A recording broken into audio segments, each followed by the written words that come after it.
Now, this is a weird thing that happens. It's happened a couple times, or multiple times, a whole bunch of times, but stomped on the foot only happens twice. It's like something will happen, and someone will push me. I'll get pushed or hit. It's like something's trying to say, Phil, don't do that, or trying to warn me or something, like my angel's hitting me or something. Now, in this situation, I worked at a Subway in Vermillion, South Dakota, and it was all girls. It was mostly girls. I looked at them; they're pretty much like my sisters. So I go down to the bar. There's really nothing to do there. Go to the bar. Uh, Go to the bar and I see a whole table full of all the girls I work with. So I was like, sweet. And I just sat down with them and started hanging out. And I don't know what's going through these girls' head, honestly. But I was kind of having a fun time sitting there. Oh, yeah, I just realized what happened. It's connected to something else. Uh, I ended up getting roofied. Okay, this is going to be longer than I expected.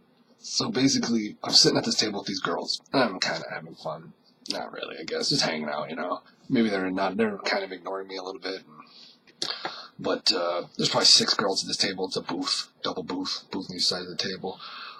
And I think somehow, for some reason, I'm sitting in the middle of one booth. I don't know. I don't know how that worked out. I don't know. But there was this girl I had a crush on. I had some kind of connection with her. I never did anything. Nothing ever happened because she had a boyfriend. But she was standing at the bar. She just showed up standing at the bar. And I knew she was going to turn around. And she was turning around. I knew she was going to look at me. So I guess I hurt her feelings. I pretended like I was having a good time. I pretended like I'm having a great time with these girls. So I started to kind of shine a little bit, act like I was having a good time when she saw me. Boom! Something stomped on my foot. Said, you don't do that to people. Pretty much what I got is like, you probably hurt that girl's feelings. She likes you and she doesn't want, it hurts her feelings to see you having fun with all those girls. So it was to me, it was like, not a good move. Not a good move, Phil. So, but I'm sitting at this table and some guy leaves a full beer, sits it on the table. Full beer. And I'm watching this guy, he's dancing over there. He's dancing like a whack job. He's the manager at the Hy-Vee.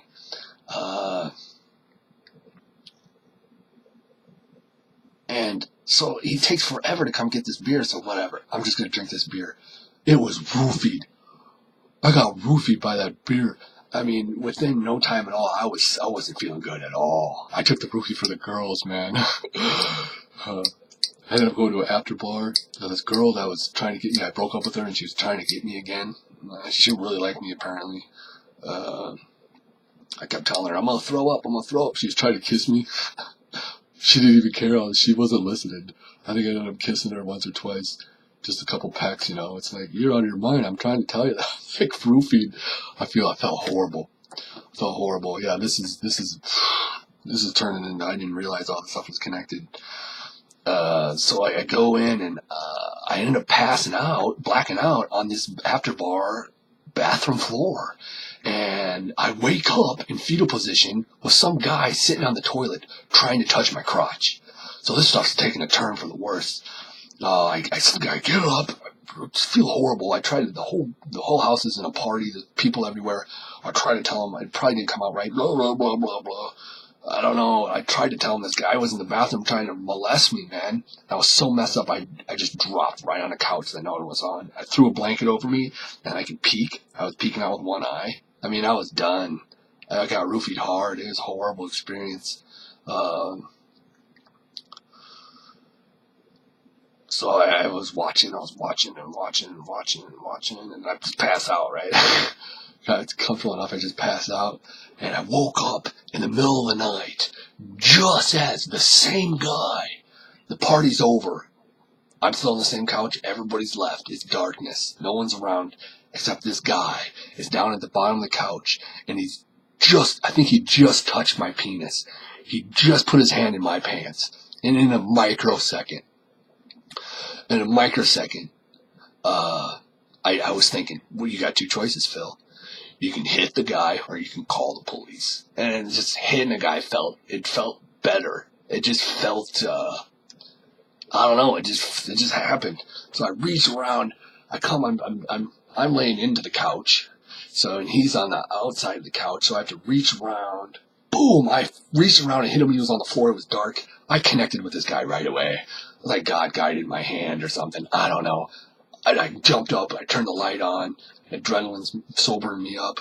I think I punched him a couple more times. I don't know. And there was apparently the guy was bleeding all over the place. I honestly hit him pretty hard. He was drunk though. I didn't hit him that hard. I remember specifically not trying to hit him hard because I want to kill the guy. This story gets worse. So I leave. I just get up and leave. I walk home. I live like 5-6 blocks away, and I'm roofied.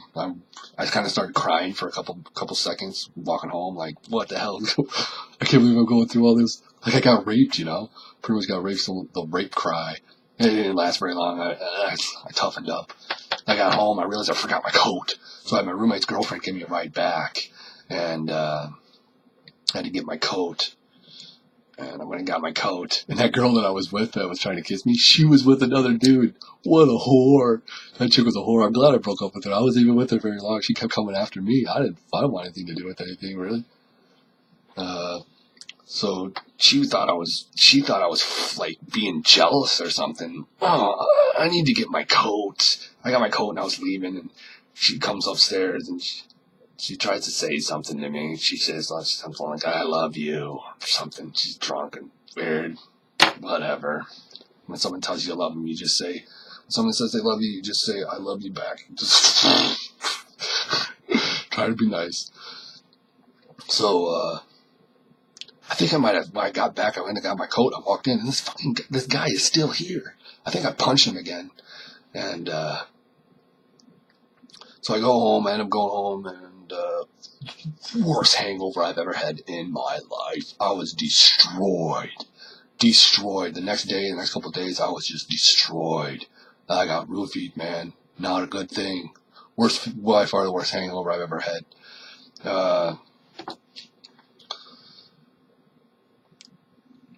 Then I get to work, and I work with all these people. The after bar, the girl that was trying to kiss me, she worked at the Subway I worked at. That house was her house. She had a couple roommates, girl roommates.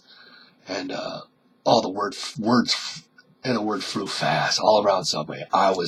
Philip beat up some guy. You just beat up that guy? Would you beat him up for no reason?